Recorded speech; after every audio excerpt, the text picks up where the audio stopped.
तो जय हिंद साथियों, कैसे हैं आप लोग? अच्छे होंगे, ऐसा हम उम्मीद करते हैं कि आप लोग अच्छे होंगे और पढ़ाई लिखाई भी अच्छी ही चल रही होगी। तो आज की क्लास में हम लोग जो है आगे पढ़ने का काम करेंगे। जहाँ से पिछली क्लास में छोड़े थे उससे आगे हम इस सीरीज को बढ़ाएंगे। और हम लोग क्या पढ़ रहे थे? आधुनिक इतिहास और मॉडर्न हिस्ट्री में हम ये पढ़ रहे थे कि 18वीं सदी में जितने भी नवीन स्वायत्त राज्य बने, मतलब मुगल शासक से, मुगल साम्राज्य से हटकर के जितने भी राज्य में स्वतंत्र शासन की स्थापना हुई, उसके बारे में हम लोग पिछले क्लास में पढ़ लिए। जहां तक स्वतंत्र शासन की स्थापना हुई उसके बारे में पढ़े तो बंगाल के बारे में पढ़े, अवध के बारे में पढ़े और हैदराबाद के बारे में भी पढ़े। और तीनों के बारे में हमने जानकारी एकत्रित करने का प्रयास भी किया और आपको बताने का भी प्रयास किया कि हैदराबाद में क्या हुआ, बंगाल में क्या हुआ और फिर अवध में क्या हुआ, है ना। तो आज हम एक दो और छोटे छोटे राज्य है उसके बारे में पढ़ लेते हैं। और आज जो हम पढ़ेंगे वो है मैसूर। मैसूर के बारे में पढ़ेंगे।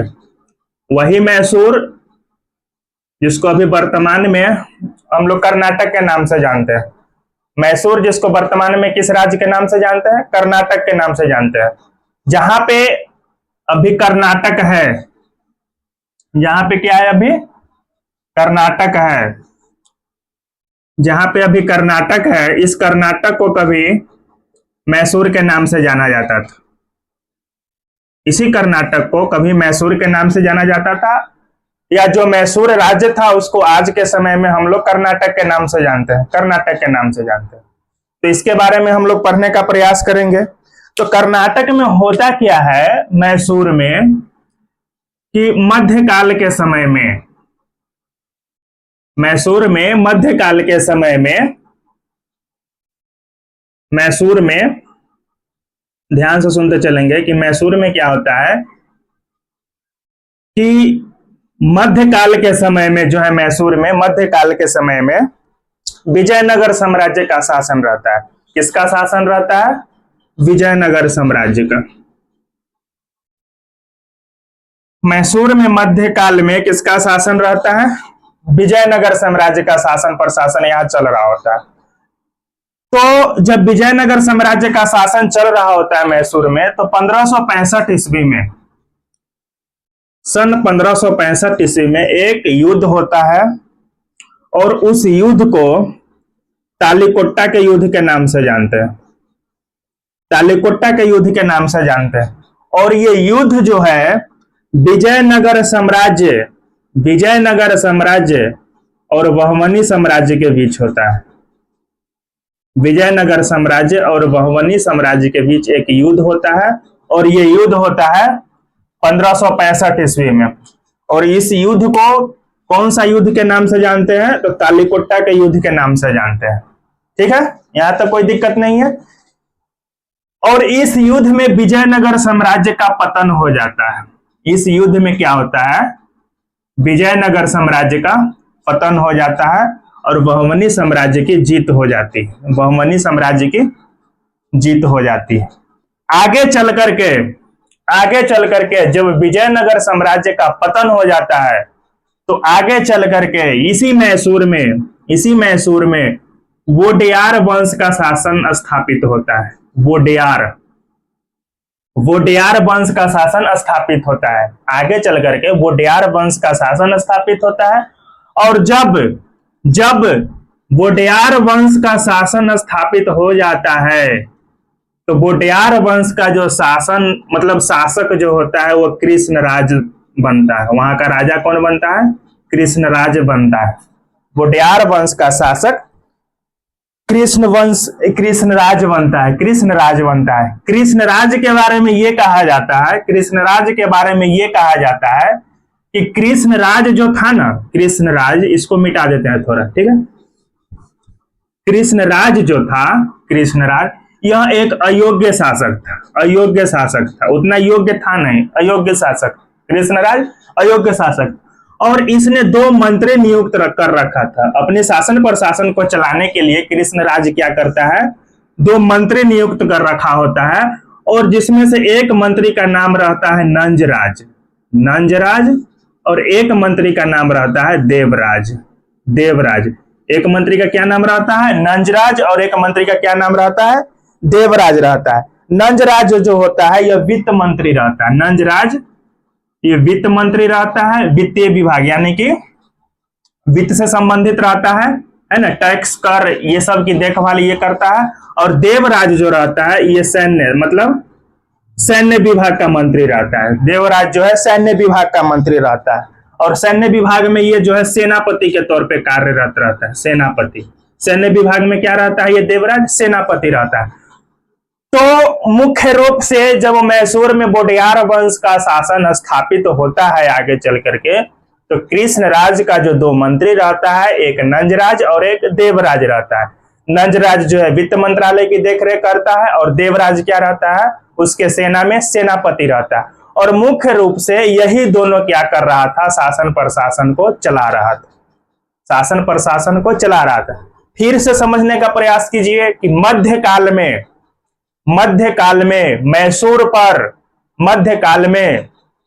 मैसूर पर विजयनगर साम्राज्य का शासन रहता है। मध्यकाल में मैसूर पर किसका शासन रहता है, विजयनगर साम्राज्य का। और जब 1565 में तालिकोट्टा का युद्ध होता है बहमनी साम्राज्य और विजयनगर के बीच, बहमनी और विजयनगर के बीच जब 1565 में तालिकोट्टा का युद्ध होता है, तो उस तालिकोट्टा के युद्ध में विजयनगर साम्राज्य का पतन हो जाता है, विजयनगर साम्राज्य का पतन हो जाता है, और बहमनी साम्राज्य का वहां पर स्थापित होता है। तो आगे चल करके इसी मैसूर पर जो है वोडेयार वंश का शासन स्थापित होता है, और उस वोडेयार वंश में एक राजा बनता है, एक शासक बनता है, जिसका नाम रहता है कृष्णराज। कृष्णराज उतना योग्य था नहीं, ये शासन प्रशासन को चलाने के लिए 2 मंत्री नियुक्त करता है, जिसमें से एक नंजराज रहता है और एक देवराज रहता है। नंजराज जो होता है वो वित्तीय विभाग से रिलेटेड रहता है, वित्त मंत्री रहता है, और देवराज क्या रहता है, उसके सेना का सेनापति रहता है। यहां तक कोई दिक्कत नहीं है। आगे चल करके इसी नंजराज के यानी कि इसी नंजराज के देख रेख में, मतलब ऐसे कह सकते हैं इसी नंजराज के यानी कि जो वित्त मंत्री का देखरेख करता था नंजराज, इसी नंजराज के सैन्य विभाग में, मतलब इसी नंजराज के सैन्य विभाग में जो है, इसी नंजराज के सैन्य विभाग में हैदर अली नियुक्त होता है। सैन्य विभाग नहीं, सैन्य सेवा में, सैन्य सेवा या सैन्य सेवा में जो है, मतलब एक बॉडीगार्ड के तौर पर भी कह सकते हैं, बॉडीगार्ड के तौर पर भी कह सकते हैं, या नंजराज की सैन्य सेवा में जो है हैदर अली नियुक्त होता है, हैदर अली नियुक्त होता है। ठीक है, हैदर अली किसके सैन्य सेवा में नियुक्त होता है, तो नंजराज के सैन्य सेवा में हैदर अली नियुक्त होता है। हैदर अली जो है काफी योग्य था, काफी योग्य सैनिक था।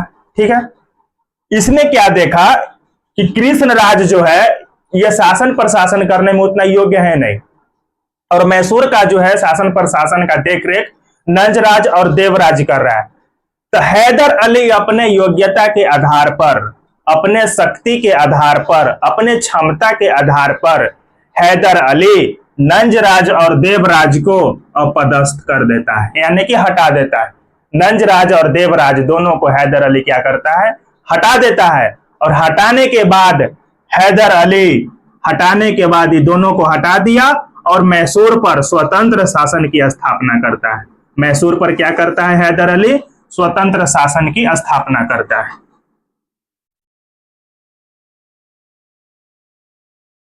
हैदर अली क्या करता है, नंजराज और देवराज को अपदस्थ कर देता है, और अपदस्थ करके जो है मैसूर पर क्या करता है, यह स्वतंत्र शासन की स्थापना करता है।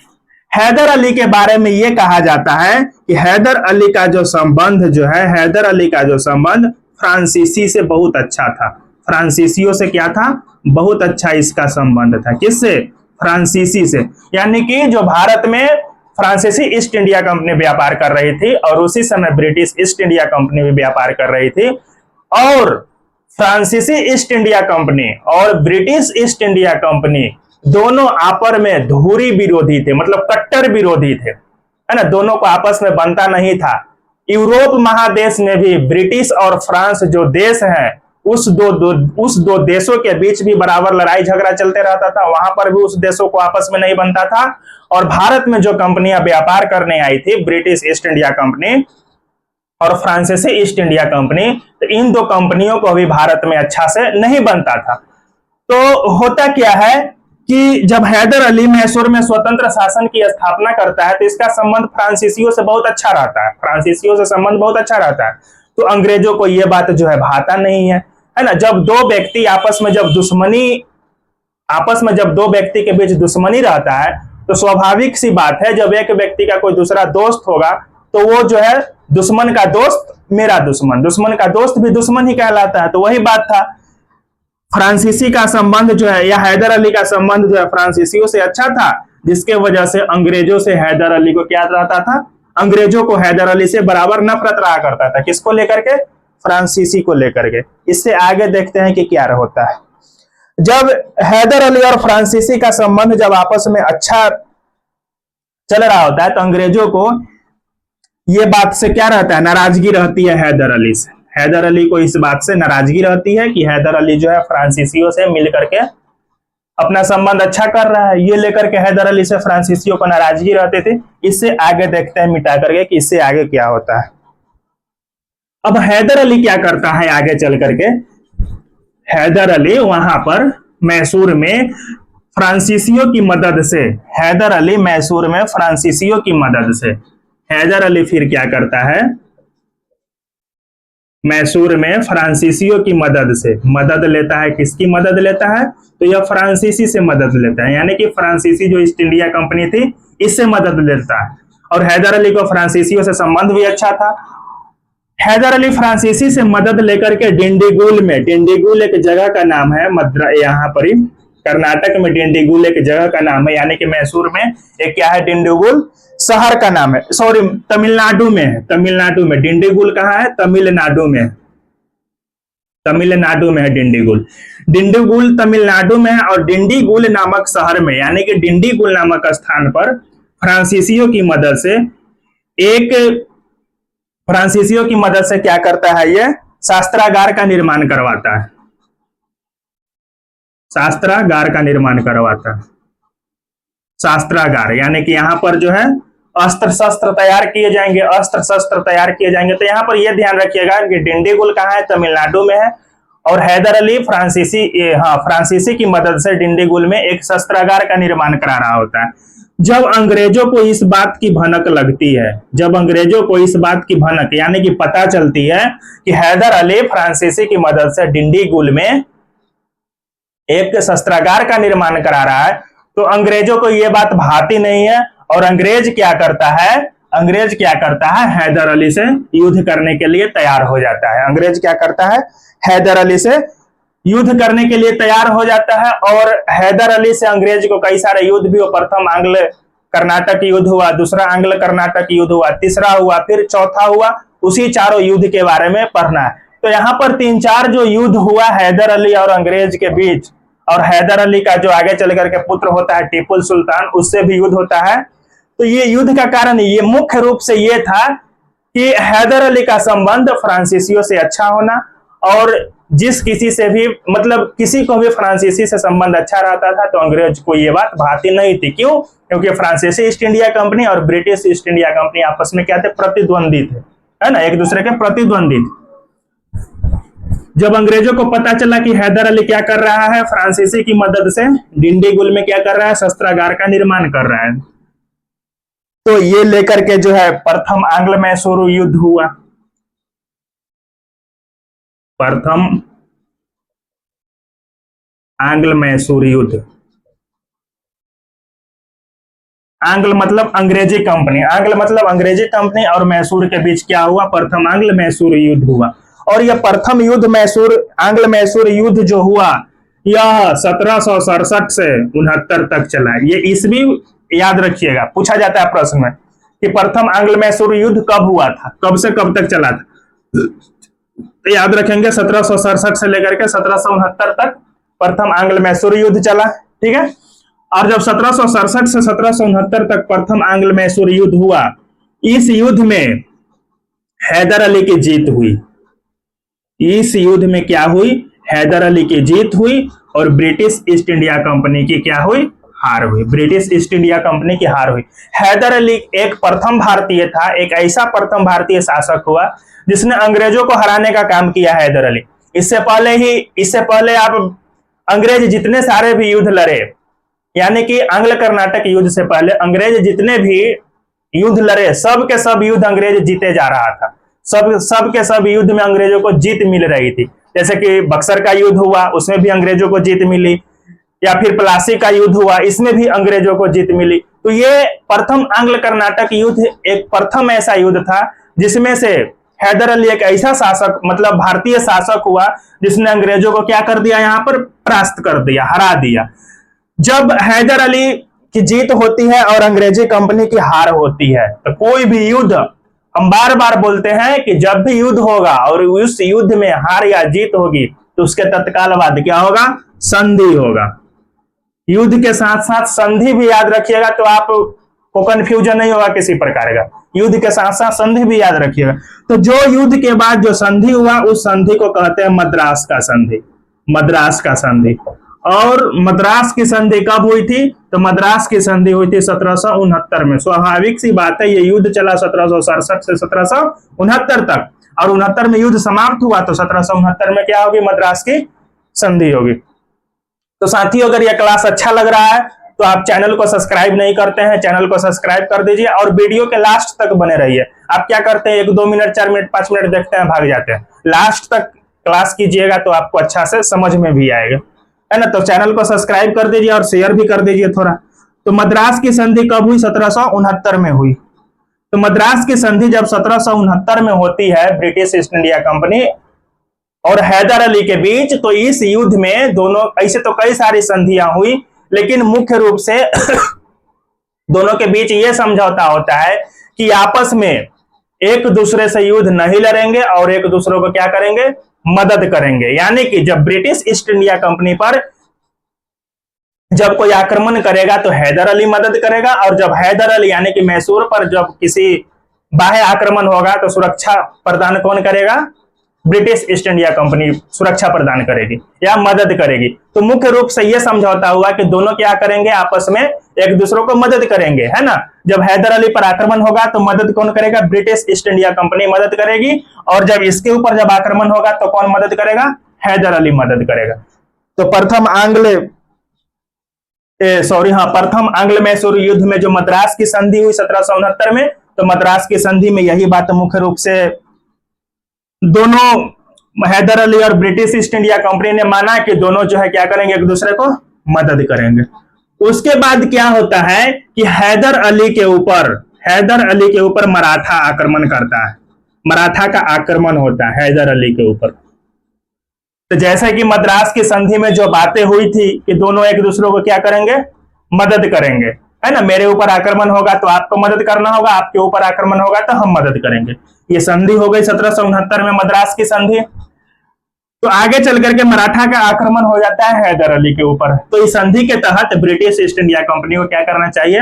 हैदर अली को मदद करना चाहिए था। तो हैदर अली को ब्रिटिश ईस्ट इंडिया कंपनी क्या करता है? मदद नहीं करता है। अब हैदर अली क्या हो जाता है? ये नाराज हो जाता है कि संधि तो किए थे, और संधि में ये किए थे कि हमारे ऊपर जब कोई विपत्ति आएगी तो आपको मदद करना है, और आपके ऊपर विपत्ति आएगी तो हम मदद करेंगे। तो जब मराठा का आक्रमण हुआ और ब्रिटिश ईस्ट इंडिया कंपनी ने हैदर अली को मदद करने से इनकार कर दिया, तो इनकार करने के बाद जो तत्कालिक कारण बना वह द्वितीय आंग्ल मैसूर युद्ध का तत्कालिक कारण बना। द्वितीय आंग्ल मैसूर युद्ध का तत्कालिक कारण बना।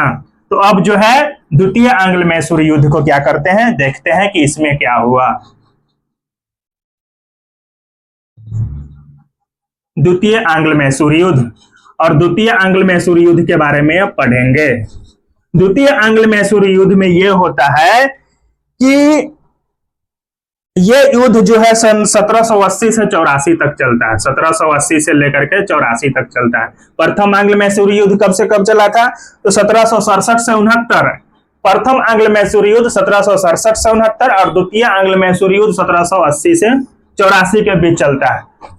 इस एंग्लो मैसूर युद्ध में, जब द्वितीय एंग्लो मैसूर युद्ध हैदर अली और ब्रिटिश ईस्ट इंडिया कंपनी के बीच चल रही होती है, तो इस एंग्लो मैसूर युद्ध में क्या होता है, हैदर अली की मृत्यु हो जाती है। हैदर अली की क्या हो जाती है, मृत्यु हो जाती है। और जो मृत्यु होती है सन 1782 ईस्वी में होती है। सन 1782 ईस्वी में हैदर अली का निधन हो जाता है युद्ध लड़ते लड़ते। उसके बाद हैदर अली का एक पुत्र रहता है और उस पुत्र का नाम रहता है क्या, टीपू सुल्तान। हैदर अली का एक पुत्र रहता है और इस पुत्र का क्या नाम रहता है, टीपू सुल्तान। टीपू सुल्तान। जब हैदर अली की मृत्यु 1782 ईस्वी में हो जाती है तो टीपू सुल्तान इस युद्ध को जारी रखता है। टीपू सुल्तान इस युद्ध को 1784 ईस्वी तक क्या करता है, जारी रखता है। ठीक है, 1784 ईस्वी तक इस युद्ध को जारी रखता है और 1784 तक ये युद्ध चलता है और 1784 में होती है मंगलौर की संधि। मंगलौर की संधि। तो यहां से ये चीज आप याद रखेंगे कि मद्रास की संधि कब हुई थी। मद्रास की संधि पीछे हमने देखा कि 1769 में हुआ और मंगलौर की संधि जो है 1784 में हुआ। और मंगलौर की संधि द्वितीय एंग्लो मैसूर युद्ध के समय हुआ था और हैदर अली की मृत्यु भी द्वितीय एंग्लो मैसूर युद्ध के समय 1782 में हो जाता है। और 1784 में जो मंगलौर की संधि होती है ये टीपू सुल्तान और ब्रिटिश ईस्ट इंडिया कंपनी के बीच होता है। टीपू सुल्तान और ब्रिटिश ईस्ट इंडिया कंपनी के बीच कौन सी संधि होती है, मंगलौर की संधि होती है। और इस संधि के तहत, मंगलौर की संधि के तहत द्वितीय एंग्लो मैसूर युद्ध क्या हो जाता है, समाप्त हो जाता है। द्वितीय एंग्लो मैसूर युद्ध क्या हो जाता है, समाप्त हो जाता है। तो जब 1782 से लेकर के 1784 तक ये युद्ध चला और हैदर अली की मृत्यु 1782 में ही हो गई, तो मैसूर का अगला शासक कौन बनेगा, मैसूर का अगला शासक कौन बनेगा, स्वाभाविक सी बात है कि कौन बनेगा, टीपू सुल्तान बनेगा। 1782 में हैदर अली की मृत्यु हो गई तो मैसूर का अगला शासक कौन बनेगा, टीपू सुल्तान बनेगा। और टीपू सुल्तान जो है 1782 से लेकर के सन 1799 तक क्या करता है, मैसूर का शासक बना रहता है। कब, 1782 से लेकर के 1799 तक टीपू सुल्तान मैसूर का शासक बना रहता है। टीपू सुल्तान के बारे में यह कहा जाता है कि यह सबसे योग्य शासक था। अपने आप में यह बहुत, इसकी जो सोच थी मतलब महत्वाकांक्षी सोच थी।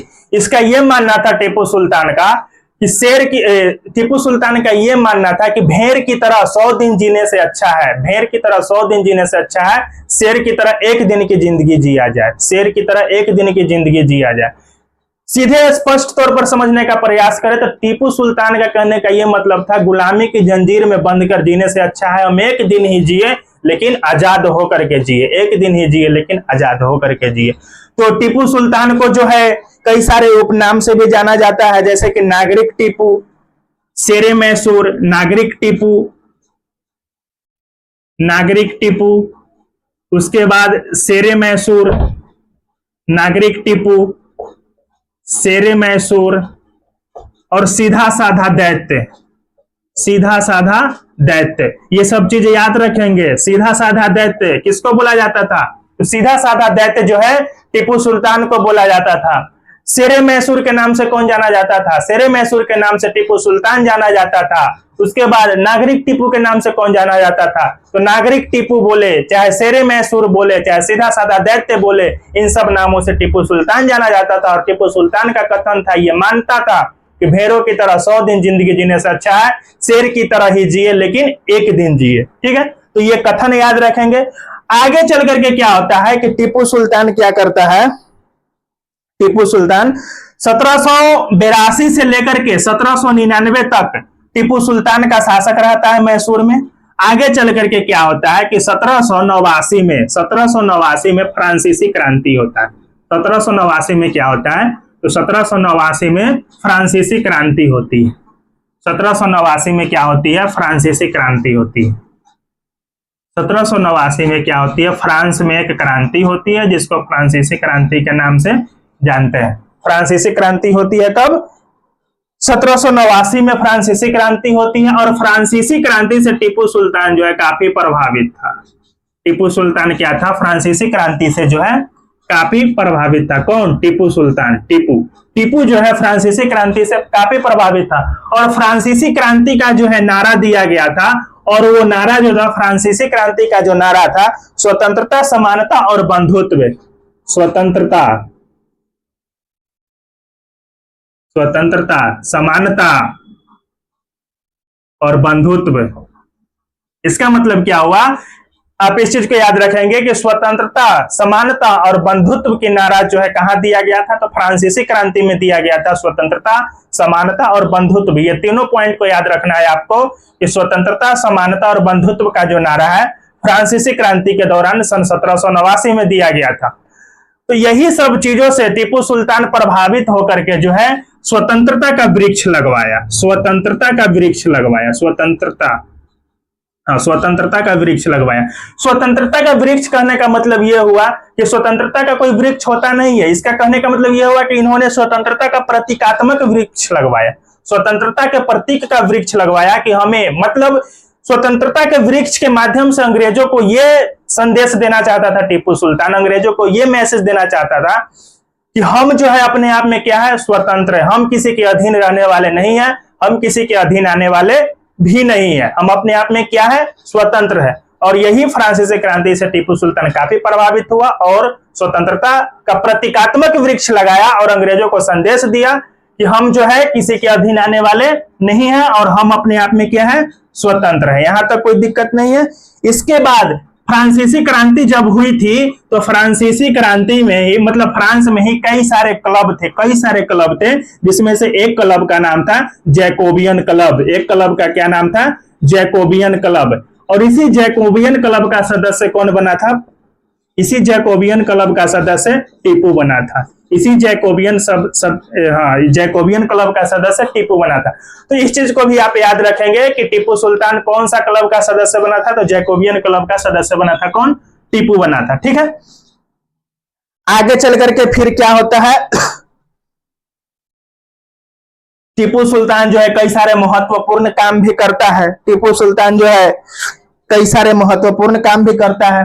क्या होता है कि कर्नाटक में मराठा का आक्रमण हुआ था, कर्नाटक में मराठा का आक्रमण हुआ था। और जब मराठों ने कर्नाटक पर आक्रमण किया था तो श्रृंगेरी नामक वहां पर एक मठ था या मंदिर था, मठ या मंदिर कह सकते हैं। तो श्रृंगेरी नामक मंदिर को कर्नाटक का जब आक्रमण हुआ कर्नाटक पर, तो श्रृंगेरी नामक मंदिर को कर्नाटक तोड़ दिया था, नष्ट कर दिया था। तो श्रृंगेरी नामक मंदिर को भी निर्माण कराने का काम टीपू सुल्तान करता है। टीपू सुल्तान के पुजारियों ने या वहां पर जो पूजा करने वाले व्यक्ति थे उसने टीपू सुल्तान से गुहार लगाई कि आप जो है एक अच्छे शासक है, एक अच्छे शासक के तौर पर जाने जाते हैं, तो आप जो है इस मंदिर का क्या करा दीजिए, निर्माण करा दीजिए। तो टीपू सुल्तान कर्नाटक के श्रृंगेरी मंदिर का निर्माण भी करवाया। जब मराठों का आक्रमण हुआ था, ऐसे तो मराठा का असली वास्तविक संस्थापक जो है वीर शिवाजी को जाना जाता है, शिवाजी को जाना जाता है।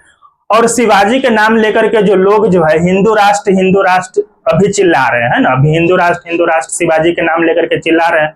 लेकिन जब आप शिवाजी को समझने का प्रयास करेंगे, उनको पढ़ने का प्रयास करेंगे, उनके मन में क्या था ये बात जानने का प्रयास करेंगे, तो शिवाजी का ये मानना था कि वो हिंदू राष्ट्र के पक्षधर थे ही नहीं। शिवाजी जो है हिंदू राष्ट्र के पक्षधर नहीं थे। उनका मानना यह था कि भले ही हम हिंदू के प्रति मेरी संवेदनात्मक या हिंदू राष्ट्र के जो है रक्षक के रूप में हम जाने जाते हैं, लेकिन भारत में जो है हिंदू, मुस्लिम, सिख, ईसाई सभी धर्म के लोग मिलजुल करके रहे, है ना। वो हिंदू राष्ट्र के पक्षधर नहीं थे, वो ये नहीं चाहते थे कि भारत में केवल हिंदू ही रहे। उनका यह मानना था कि सभी लोग हिंदू, मुस्लिम, सिख, ईसाई सभी लोग भारत में मिल करके रहे। जब मराठा हिंदू धर्म के पक्षधर थे ही, मराठा जब हिंदू धर्म के पक्षधर थे ही और हिंदू के रक्षक थे ही, तो सोचने वाली यह बात है कि श्रृंगेरी मंदिर को उसने तोड़ा क्यों। मराठा जो है, जब मराठा का आक्रमण हुआ तो श्रृंगेरी मंदिर को तोड़ा क्यों उन्होंने। तो कहने का मतलब यह है कि भारत में जो मंदिर का जो नाश हुआ है या मंदिर जो टूटा है, ऐसा नहीं है कि केवल मुस्लिम शासकों ने ही तोड़ने का काम किया। जब मराठों का भी आक्रमण हुआ है तो मतलब हिंदू शासक ने भी मराठा मंदिर को तोड़ा है। हिंदू मंदिर को मुस्लिम शासक के साथ साथ हिंदू शासक ने भी मंदिर को तोड़ा। जैसे कि श्रृंगेरी मंदिर जब टूटा तो ये तो मराठा के द्वारा ही तोड़ा गया था, जबकि वो क्या थे, हिंदू धर्म के रक्षक थे और उनके द्वारा ही मंदिर तोड़ा गया, है ना। और शिवाजी के नाम पर भले ही लोग शिवाजी का नाम लेकर के हिंदू राष्ट्र चिल्ला ले, लेकिन शिवाजी का ये कभी मत नहीं था कि भारत में केवल हिंदू ही राज्य करे। उनका मानना यह था कि भारत में हिंदू, मुस्लिम, सिख, ईसाई सभी जाति धर्म के लोग रहे, उनका यह मानना था। तो टीपू सुल्तान क्या किया, कर्नाटक के श्रृंगेरी मंदिर का निर्माण भी कराया, श्रृंगेरी मंदिर का निर्माण कराया।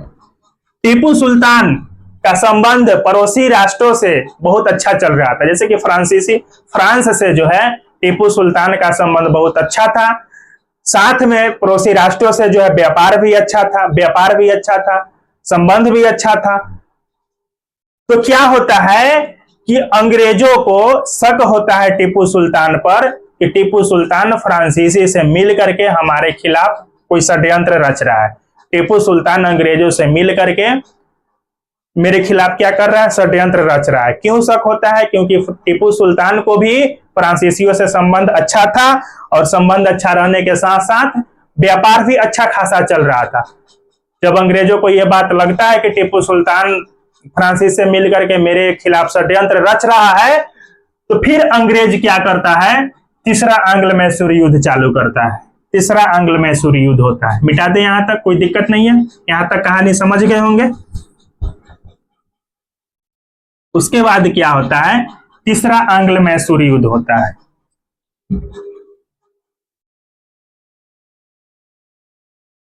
तृतीय आंग्ल मैसूर युद्ध।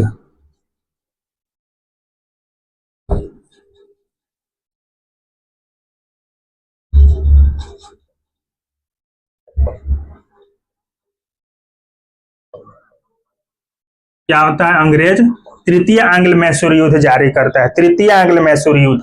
और ये जो है 1790 से लेकर के 1792 तक चलता है। तो याद रखेंगे, तृतीय आंग्ल मैसूर युद्ध कब से कब चला, 1790 से 92, 1790 से 92 तक चला। इस तृतीय आंग्ल मैसूर युद्ध में, आंग्ल मैसूर युद्ध में टीपू की हार हो जाती है। टीपू की क्या हो जाती है, हार हो जाती है। क्यों हार होती है, तो इस चीज को देखेंगे कि हार क्यों होती है। तो हार इसलिए हो जाती है कि एक तरफ टीपू सुल्तान अकेले लड़ रहा था, और एक तरफ ब्रिटिश ईस्ट इंडिया कंपनी और हैदराबाद के निजाम और मराठा,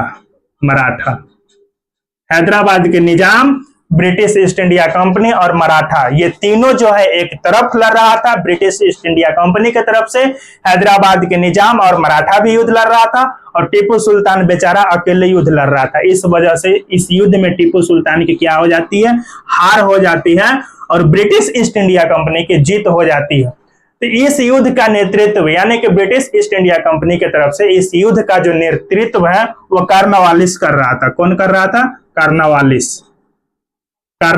इस समय जो है कॉर्नवालिस का शासन रहता है भारत में, यही गवर्नर जनरल रहता है और कॉर्नवालिस शासन कर रहा होता है, ठीक है। तो कॉर्नवालिस का एक कथन यह है कि इस युद्ध में जब कॉर्नवालिस युद्ध जीता और टीपू सुल्तान की हार हुई, तो कॉर्नवालिस का एक कथन ये था कि इन्होंने कहा था कि हमने अपने मित्रों को मजबूत बनाए बगैर शत्रु को पंगु कर दिया। हमने अपने मित्रों को मजबूती प्रदान किए बगैर शत्रु को क्या कर दिया, पंगु बना दिया। तो इन्होंने मित्रता का जो प्रयोग है, मित्रता शब्द का प्रयोग निजाम और मराठा के लिए किया था, और शत्रु शब्द का प्रयोग टीपू सुल्तान के लिए किया था। तो ये कथन भी याद रखेंगे कि हमने मित्रों को मजबूती बनाए बगैर शत्रु को पंगु कर दिया गया, मतलब पंगु कर दिया। ये कथन किसका था, तो ये कथन कॉर्नवालिस का था। ये कथन किसका था, कॉर्नवालिस का था, ठीक है। तो जब इस युद्ध में 1792 में टीपू सुल्तान इस युद्ध में हार जाता है, तो उसके बाद क्या होता है, संधि होगा। उसके बाद क्या होगा, संधि होगा, ठीक है। उस युद्ध के बाद क्या होगा, कॉर्नवालिस और टीपू सुल्तान के बीच संधि होगा। और जो कॉर्नवालिस और टीपू सुल्तान के बीच जो संधि हुआ, उस संधि के तहत टीपू सुल्तान के 50% क्षेत्र पर, लगभग आधे क्षेत्र पर कॉर्नवालिस क्या कर लिया, कब्जा कर लिया या हड़प लिया, है ना। जब इस युद्ध में, तृतीय आंग्ल मैसूर युद्ध में टीपू सुल्तान की हार हो जाती है, तो कॉर्नवालिस संधि के तहत टीपू सुल्तान के लगभग आधे क्षेत्र पर क्या कर लेता है, कब्जा कर लेता है। आधे क्षेत्र पर क्या कर लेता है, कब्जा कर लेता है। टीपू सुल्तान अपने आप में बहुत योग्य शासक था, स्वाभिमानी शासक था टीपू सुल्तान। तो जब अंग्रेज इसके राज्यों को हड़प लिया, अंग्रेज इसके राज्यों पर कब्जा कर लिया, वो भी लगभग आधे क्षेत्र पर कब्जा कर लिया, टीपू सुल्तान को बहुत बुरा लगा, अपने आप में बहुत शर्मिंदगी महसूस हुई। वही टीपू जो कहा करता था कि भेड़ों की तरह 100 दिन जीने से अच्छा है हम एक दिन ही जिए लेकिन शेर की तरह जिए, जिसको शेरे मैसूर के नाम से जाना जाता था, जिसको सीधा साधा दैत्य के नाम से जाना जाता था, तो वो टीपू सुल्तान अब कैसे चुप बैठ सकता है? वो कैसे चुप बैठ सकता है? इतनी बड़ी बेइज्जती को कैसे सहन कर सकता है? टीपू सुल्तान जब इस युद्ध में हार हो जाती है तो उसके बाद टीपू सुल्तान को बहुत आशा रहता है कि हमको फ्रांस का शासक जो नेपोलियन है वो हमको मदद करेगा, फ्रांस का शासक नेपोलियन है वो हमको मदद करेगा, क्योंकि फ्रांसीसियों से टीपू सुल्तान का संबंध भी अच्छा था, व्यापार भी अच्छा खासा चल रहा था। और उसी समय क्या होता है कि फ्रांस का शासक बनता है नेपोलियन, और नेपोलियन के बारे में कहा जाता है कि उस समय जब नेपोलियन फ्रांस का शासक बना तो वो बहुत शक्तिशाली शासक था, अपने आप में बहुत शक्तिशाली शासक था। तो टीपू सुल्तान हारने के बाद नेपोलियन से मदद लेने के लिए फ्रांस जाता है। टीपू सुल्तान को एक मन में आशा रहता है, उम्मीद रहता है, ये उम्मीद के साथ जाता है कि नेपोलियन हमको क्या करेंगे, मदद करेंगे। लेकिन नेपोलियन ने टीपू सुल्तान को मदद करने से मना कर दिया। नेपोलियन ने टीपू सुल्तान को मदद करने से क्या कर दिया, मना कर दिया। अगर नेपोलियन बोनापार्ट उस समय टीपू सुल्तान की मदद कर देता तो नेपोलियन इतना शक्तिशाली था कि उसी समय अंग्रेजों को भारत छोड़ना पड़ता, और टीपू सुल्तान यहाँ का शासक होता मैसूर का। जब टीपू सुल्तान को नेपोलियन मदद करने से मना कर देता है तो टीपू सुल्तान वहां से निराश होकर के वापस लौटते हैं, और फिर ये अपनी बेइज्जती को बर्दाश्त नहीं कर पाते हैं और चतुर्थ आंग्ल मैसूर युद्ध होता है। तो उसके बाद चतुर्थ आंग्ल मैसूर युद्ध होता है, और इसी चतुर्थ आंग्ल मैसूर युद्ध के दौरान 1799 में टीपू सुल्तान की मृत्यु हो जाती है। जब चतुर्थ आंग्ल मैसूर युद्ध होता है तो टीपू सुल्तान की क्या हो जाती है, 1799 में टीपू सुल्तान की मृत्यु हो जाती है। ठीक, तो जब टीपू सुल्तान की मृत्यु हो गई चतुर्थ आंग्ल मैसूर युद्ध के दौरान 1799 में, तो फिर अंग्रेज क्या करता है वो देखते हैं। अंग्रेज क्या करता है फिर,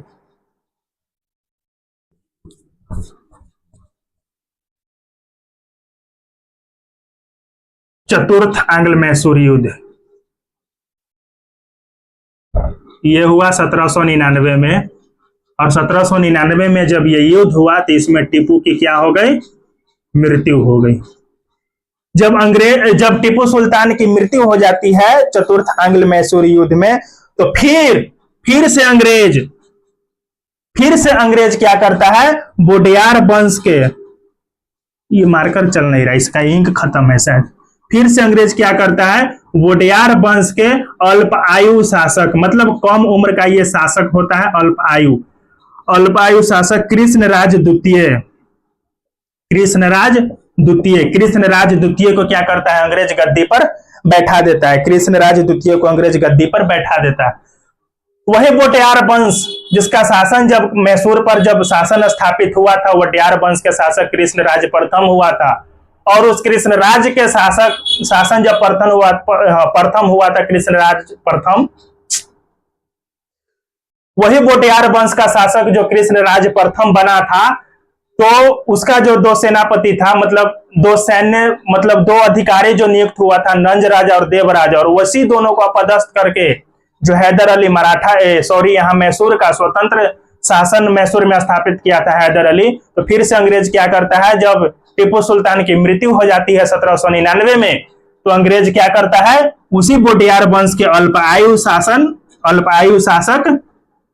अल्पायु शासक कृष्णराज द्वितीय को गद्दी पर बैठा देता है। ये कम आयु में शासक बनता है, ये जो है शासन प्रशासन को अच्छा से चला नहीं रहा होता है, और इसको फिर अंग्रेज क्या करता है, कृष्णराज द्वितीय के बाद कृष्णराज द्वितीय से क्या करता है, सहायक संधि कर लेता है। अंग्रेज क्या कर लेता है, सहायक संधि कर लेता है। और कौन करता है, तो वेलेजली करता है, लॉर्ड वेलेजली कृष्णराज द्वितीय से सहायक संधि कर लेता है, और सहायक संधि करने के बाद क्या करता है, मैसूर को अपने अंग्रेजी साम्राज्य में मिला लेता है। मैसूर को क्या कर लेता है, अंग्रेजी साम्राज्य में मिला लेता है। तो साथियों, आज की क्लास यहीं तक, और आज की क्लास में हमने ये समझने का प्रयास किया कि मैसूर पर पहले किसका शासक था, और बाद में मैसूर पर किसका शासन हुआ? मैसूर में स्वतंत्र शासन की स्थापना जो है हैदर अली ने किया, और हैदर अली को फ्रांसीसी से अच्छा संबंध था, जिस वजह से अंग्रेजों को नहीं बनता था हैदर अली से। इस वजह से 3-4 युद्ध हुए। प्रथम आंग्ल मैसूर युद्ध, द्वितीय आंग्ल मैसूर युद्ध जिसमें हैदर अली की मृत्यु हुई, तृतीय आंग्ल मैसूर युद्ध जिसमें उसका पुत्र टीपू सुल्तान को हार का सामना करना पड़ा, और चतुर्थ आंग्ल मैसूर युद्ध जिसमें जो है टीपू सुल्तान को वीरगति की प्राप्ति हो जाती है। जब चतुर्थ आंग्ल मैसूर युद्ध में टीपू सुल्तान मारा जाता है तो फिर अंग्रेज क्या करता है, बोटियार वंश के अल्पायु शासक कृष्णराज द्वितीय को गद्दी पर बैठा देता है। कृष्णराज द्वितीय अल्पायु शासक था, उससे जो है शासन प्रशासन ठीक से चल नहीं पाता है, और फिर अंग्रेज क्या करता है, सहायक संधि के तहत मैसूर को जो है अपने क्षेत्र में मिला लेता है, अपने साम्राज्य में मिला लेता है, और फिर मैसूर पर किसका अधिकार हो जाता है? तो ये अंग्रेज का अधिकार हो जाता है, अंग्रेज का अधिकार हो जाता है। तो साथियों, आज की क्लास को हम यहीं पे रोकते हैं, और कल की क्लास में पंजाब और सिख और अंग्रेज के बारे में पढ़ेंगे, है ना। और आज की क्लास को यहीं पे खत्म करते हैं। अगर ये वीडियो आपको अच्छा लग रहा है तो चैनल को प्लीज सब्सक्राइब कर दीजिए। आपके एक सब्सक्राइब कर देने से आपकी मतलब कुछ ये नहीं हो जाएगा, मतलब, है ना। तो सब्सक्राइब कर दीजिएगा, थोड़ा हमें सपोर्ट भी मिल जाएगा, है कि नहीं। तो प्लीज सब्सक्राइब कर दीजिए। तो ठीक है, मिलते हैं अगले क्लास में। जय हिंद।